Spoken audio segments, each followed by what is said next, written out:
Subscribe कीजिए हमारे channel को और बेल आइकॉन को दबाइए हमारी लेटेस्ट वीडियो सबसे पहले देखने के लिए। हेलो स्टूडेंट्स, आज का हमारा टॉपिक जो है वो है अशोक का धम्म। अभी हमने जो है इसके पहले टॉपिक में पढ़ा था कि किस प्रकार से चंद्रगुप्त मौर्य के द्वारा एक विशाल साम्राज्य की स्थापना की गई थी और चंद्रगुप्त मौर्य के पश्चात उनका पुत्र था बिंदुसार। बिंदुसार ने शासन किया और बिंदुसार का पुत्र हुआ अशोक। इसके बारे में ऐसा कहा जाता है सम्राट अशोक के बारे में कि इसने अपने 99 भाइयों की हत्या करके और स्वयं सम्राट बना था। तो ये अशोक के बारे में बताया गया है और इसने अपने जीवन काल में सिर्फ एकमात्र युद्ध किया था, वो था कलिंग का युद्ध। इस कलिंग के युद्ध को विभीषिका को देख करके अशोक का हृदय परिवर्तित हुआ और उसने अहिंसा के मार्ग को अपनाया और अहिंसा के मार्ग को अपनाने के साथ साथ उसने एक नए धर्म का प्रतिपालन किया जिसे अशोक के धम्म के नाम से हम जानते हैं। इतिहास में दो ही सम्राट ऐसे हुए हैं जिन्होंने धर्म को नए ढंग से परिभाषित करने का प्रयास किया है। ये भारतीय समाज और मानव की नैतिक और मानवीय उन्नति से जोड़ा है। उनको भारतीय समाज से और भारत व्यक्ति के विकास से धर्म को जोड़ने का प्रयास जो है वो सम्राट अशोक के द्वारा किया गया है। प्रथम सम्राट अशोक और दूसरे थे शहंशाह अकबर। अकबर ने भी एक नए तरह का धर्म चलाया था, दीन इलाही के नाम से हम उसको जानते हैं।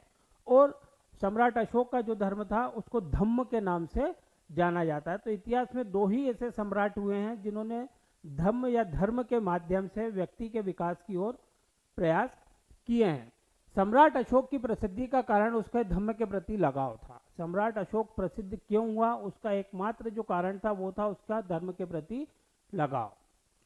उसने धर्म को मानव की नैतिक उन्नति से जोड़ा। उसका जो धर्म था सम्राट अशोक का धर्म, वो उस धर्म के माध्यम से व्यक्ति का विकास करना चाहता था, उसकी उन्नति करना चाहता था। धर्म उसके विकास में किसी प्रकार की बाधा उत्पन्न ना करे, इसलिए उसने धर्म को नए तरीके से प्रस्तुत करा। मानव की नैतिक उन्नति जिन सिद्धांतों से संभव थी, अशोक ने उन सिद्धांतों को धम्म से परिभाषित किया। अब यहाँ पर उनका मुख्य ध्येय जो था सम्राट अशोक का वो ये था कि मानव का विकास, मानव की उन्नति, ये प्रमुख था और उसी का ध्यान में रखते हुए उन्होंने धर्म की व्याख्या की। अशोक ने अपने दूसरे तथा 7वें स्तंभ लेख में धर्म की व्याख्या इस प्रकार की है। धर्म है साधुता। धर्म का मतलब यहाँ पर क्या है? साधुता। मतलब एक ऐसा जीवन जीना जिसमें बहुत कम आवश्यकताओं में अपने जीवन को जिया जा सके। बहुत से अच्छे कल्याणकारी कार्य करना, अच्छे कार्य करना जिससे दूसरों का विकास हो, दूसरों की उन्नति हो। पाप रहित होना, किसी भी प्रकार का कोई पाप का कार्य ना करना। मृदुता, फिर व्यक्ति के अंदर मृदुता होना चाहिए। फिर है दूसरों के प्रति व्यवहार में मधुरता रखना। दया, दान तथा सुचिता, दया करना जो पशु हैं उस पर भी और मनुष्य उस पर भी। इसके बाद उनका जो था सुचिता मतलब शुद्धता रखना। धर्म है प्राणियों का वध ना करना। जो जीव हिंसा ना करता, माता पिता तथा बड़ों की आज्ञा मानना। जीवों की हिंसा ना करना, माता पिता और अपने से जो भी बड़े हैं उनकी आज्ञा का पालन करना।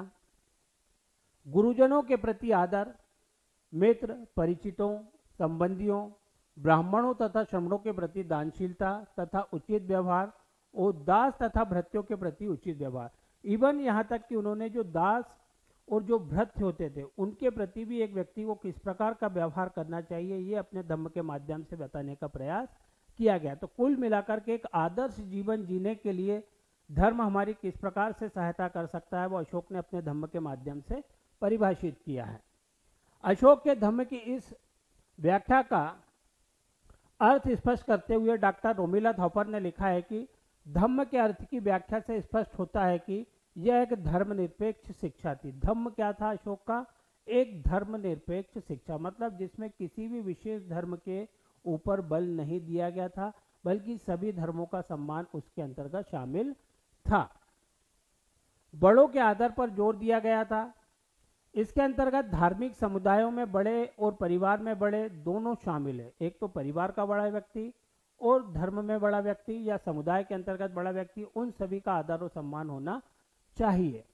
मित्रों, परिचितों और धार्मिक संघों के सदस्यों के प्रति उदार और सद्व्यवहार का निवेदन, किसी भी ऐसे समुदाय से किया जा सकता है जो एक विकसित सामाजिक नैतिक जीवन की सजगता पर गर्व करता है। अगर हम वर्तमान परिस्थितियों में देखें तो आज वही समाज आगे बढ़ रहा है जिस समाज के अंतर्गत एक दूसरे की सहायता की जाती है, एक दूसरे का कहना चाहिए कि मार्ग प्रशस्त करने का प्रयास किया जाता है।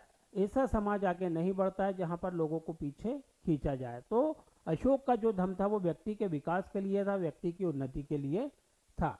आगे हम देखते हैं, पशुओं की हत्या से दूर रहने के लिए प्रार्थना थी। एक मनोवैज्ञानिक निवेदन है, उन्होंने पशुओं की हत्या को भी प्रतिबंधित किया था।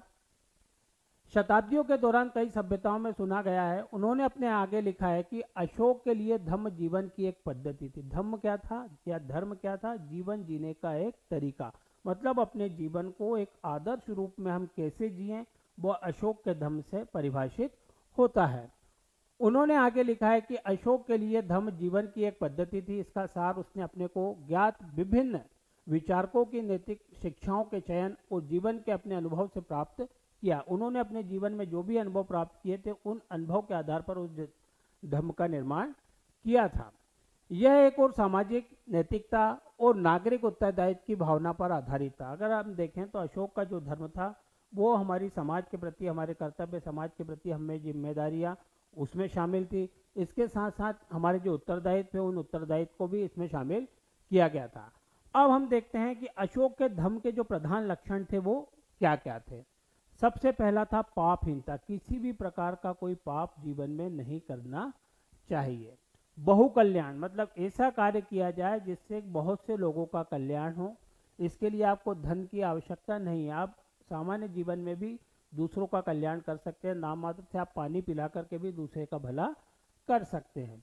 आत्मनिरीक्षण, सबसे पहली जो आवश्यकता है, व्यक्ति को अपना सेल्फ असेसमेंट करना चाहिए, आत्मनिरीक्षण करना चाहिए कि उसमें क्या अच्छाइयाँ हैं, क्या कमियां और उनको कैसे दूर किया जाए। अहिंसा, किसी भी जीव की, चाहे वो छोटे से छोटा जीव है, उसकी भी हत्या नहीं करना है।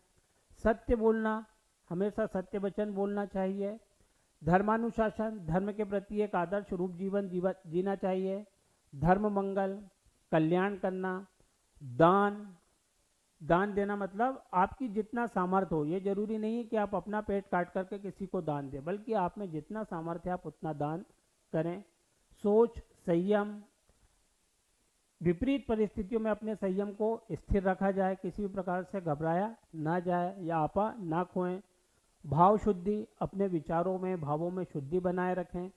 कृतज्ञता, सहिष्णुता, बड़ों का आदर करना और नैतिक आचरण। यानी हम अगर देखें तो एक आदर्श जीवन हमें कैसे जीना चाहिए, उनमें हमें किन किन चीज़ों का पालन करना चाहिए, वो अशोक ने अपने धर्म में बताने का प्रयास किया है। अगर हम व्यवहारिक रूप से देखें, किसी भी धर्म का व्यवहारिक पक्ष अगर हम देखें तो हम अशोक के धर्म के व्यवहारिक पक्ष को देखते हैं, तो अशोक का धर्म व्यवहारिक सिद्धांतों पर आधारित है। यानी जो हमारा जीवन हम जी रहे हैं उस जीवन में हमको कैसे कार्य करना चाहिए वो अशोक के धर्म में बताने का प्रयास किया गया है। उसमें दर्शन की दुरूहता नहीं थी। अब यहाँ पर उसका धर्म इतना क्लिष्ट नहीं था कि आम जन उसको समझ ना सके। सामान्य से सामान्य व्यक्ति को ध्यान में रख करके उन्होंने अपने धर्म की रचना की थी, यानी आम जन भी उसको समझ सकते थे। नवदी धर्म को निषेधों के सैद्धांतिक तो पर आधारित था। ऊपर कहा जा चुका है कि मानव समाज की नैतिक उन्नति ही उसका मुख्य लक्षण था। अगर हम देखें तो अशोक के धर्म का मुख्य लक्षण जो था वो था मानव समाज की उन्नति, मतलब वो धर्म के माध्यम से या धर्म के माध्यम से संपूर्ण मानव का कल्याण करना चाहता था। वह अपने शिलालेख में धर्म के व्यवहारिक पक्ष का विवेचन करते हैं। उन्होंने, सम्राट अशोक ने अपने जो शिलालेख है उस शिलालेख में बताया कि धर्म में क्या क्या होना चाहिए। सबसे पहले जीवों का कल्याण करना, फिर माता पिता की सेवा करना, ब्राह्मणों तथा श्रमणों का आदर करना। यहाँ पर भी उन्होंने, यहाँ पर उस समय जबकि इससे पूर्व यानी अशोक के धर्म के पूर्व ब्राह्मण धर्म प्रचलन में था, पर उन्होंने ब्राह्मण धर्म का किसी भी प्रकार से अनादर नहीं किया। उन्होंने अपने धर्म में भी बताया कि ब्राह्मणों तथा श्रमणों का आदर करना चाहिए, जो उच्च कुल के लोग हैं उनका आदर करें। मित्रों के प्रति उदारता बरतें, किसी भी प्रकार की कंजूसी ना बरतें, बल्कि आप बड़े दिल से, खुले दिल से उनकी सहायता करें। जीवों पर दया करें। अपव्यय नहीं करना, व्यय और अपव्यय भी नहीं करना चाहिए। बड़ों की सेवा करना तथा आज्ञा मानना, जो हमसे बड़े हैं हमें उनकी सेवा करना चाहिए और उनकी कही बातों का अनुसरण करना चाहिए।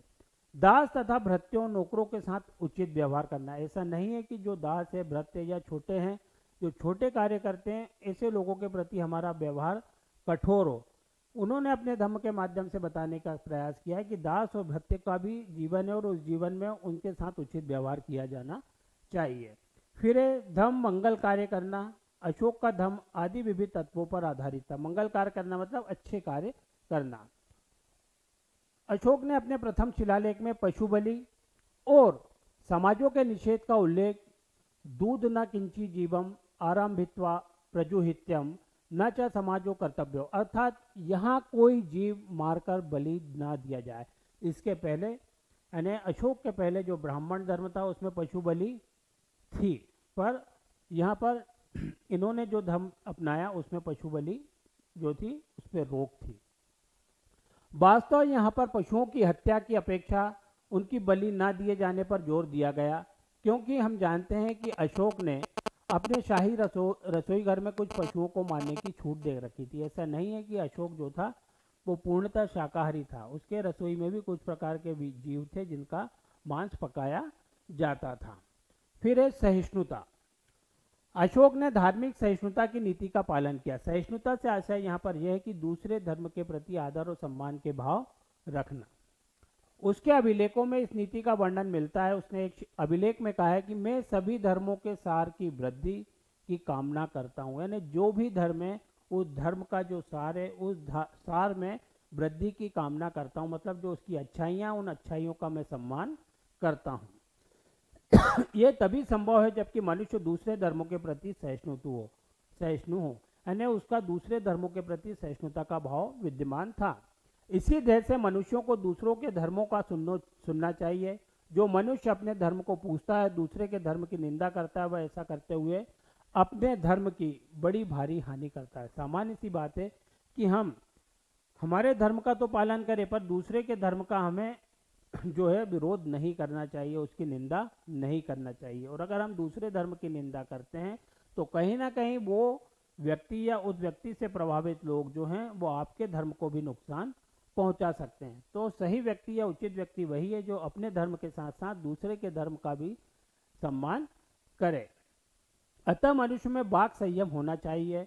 यह कथन अशोक की धार्मिक सहिष्णुता का श्रेष्ठ उदाहरण है। अगर हम देखें तो उनका यहाँ पर यह आशय है कि व्यक्ति को अपने जीवन में वाक संयम मतलब अपनी बातों के ऊपर संयम रखना चाहिए, कहाँ कैसे विचार बोले जाएं उसको ध्यान रखना चाहिए।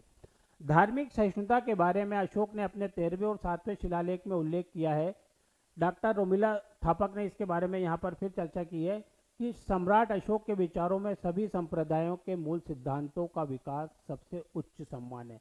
उन्होंने अपना जो धर्म निर्मित किया था उसमें जो उस समय वर्तमान में धर्म उपस्थित थे उन धर्मों के सार को शामिल किया था। उस समय प्रचलन में ब्राह्मण धर्म था, जैन धर्म था और दूसरे भी और धर्म थे, पर जैन धर्म, बौद्ध धर्म और ब्राह्मण धर्म ये तीनों ही धर्म उस समय प्रचलन में थे। तो इनका जो सार है उसको उन्होंने अपने धर्म में शामिल करने का प्रयास किया। यह उन्नति सहिष्णुता में है। यह निश्चेष्ट सा अस्तित्व नहीं है, बल्कि एक ऐसी क्रियाशील मन स्थिति है जिसमें किसी को आघात पहुंचाए बिना मत अभिव्यक्त किए जा सकते हैं। ये एक ऐसी स्थिति है जिसमें हम किसी दूसरे धर्म का विरोध ना करते हुए अपने विचारों को अभिव्यक्त कर सकते हैं। विभिन्न संप्रदायों के वर्णन में वह संयम चाहता है ताकि ऐसा ना हो कि अपने संप्रदाय की तो जरूरत से ज्यादा प्रशंसा हो जाए और दूसरे का अपमान हो। यानी धर्म को उतना ही सीमित रखना चाहिए जहां पर हम अपने धर्म की अच्छाइयां तो बताएं, पर किसी दूसरे धर्म की बुराइयों की ओर हम कोई बात ना कहें। दूसरों के संप्रदाय के सम्मान में अपने संप्रदाय का कल्याण और प्रतिष्ठा है। जब हम दूसरे धर्म का सम्मान करेंगे तभी हमारे धर्म का भी सम्मान की हम उम्मीद कर सकते हैं। एकता सराहनीय है और सभी संप्रदाय जो हैं वो दूसरों की नैतिक शिक्षाओं को सुनना और उनका पालन करना चाहिए। अशोक ने अपने 13वें शिलालेख में धम्म विजय का वर्णन करता है। धम्म विजय से मतलब है कि व्यक्ति को हथियार के बल पर न जीता जाए, बल्कि उसको धर्म के आधार पर या उसको अपने विचारों से प्रभावित किया जाए। उसने युद्ध और हिंसा के स्थान पर धम्म विजय की घोषणा की। यहाँ पर अशोक ने एक कार्य किया था, उसने अपने जीवन में एकमात्र युद्ध लड़ा, कलिंग का युद्ध, और उससे ही उसका हृदय परिवर्तन हुआ। इसके पश्चात उसने जहां पर भी अपना राज्य या साम्राज्य स्थापित किया, उसका मुख्य आधार था उसका धम्म। अब हम देखते हैं सार्वभौम धम्म। डॉक्टर स्मिथ और डॉक्टर राधा कुमुद मुखर्जी ने अशोक का धम्म सार्वभौम धम्म था। सार्वभौम मतलब सभी के लिए उपयोगी था, सभी जगह विद्यमान था, क्योंकि उसमें सभी धर्मों के समान सिद्धांतों का वर्णन है। उसने सभी धर्मों की अच्छाइयों को उसमें शामिल किया था। अशोक सर्वत्र धर्म का प्रचार प्रसार करना चाहता था, क्योंकि उसने सभी धर्मों का सार विद्यमान था। उसका यह मानना था कि जिस धर्म का स्थापना उसने की है, उस धर्म का संपूर्ण संसार में वितरण हो, सभी लोग इस धर्म को अपनाएं, और इसी के लिए ये अपने अंतिम समय में ये जो है धर्म के प्रचार प्रसार के लिए चला गया था। इसका पुत्र और पुत्री जो थे वो भी धर्म के प्रचार प्रसार में चले गए। तो हम देखते हैं हमारे जो आस पड़ोस के देश है, जैसे चीन है, श्रीलंका है, जापान है, कोरिया है, इन सभी देशों में, एशिया के दूसरे देशों में उन्होंने धर्म को अपनाया था। तो आज के लिए आज इतना ही। आज सिर्फ हमने देखा सम्राट अशोक का धम्म और इसकी सहिष्णुता के बारे में। That's it.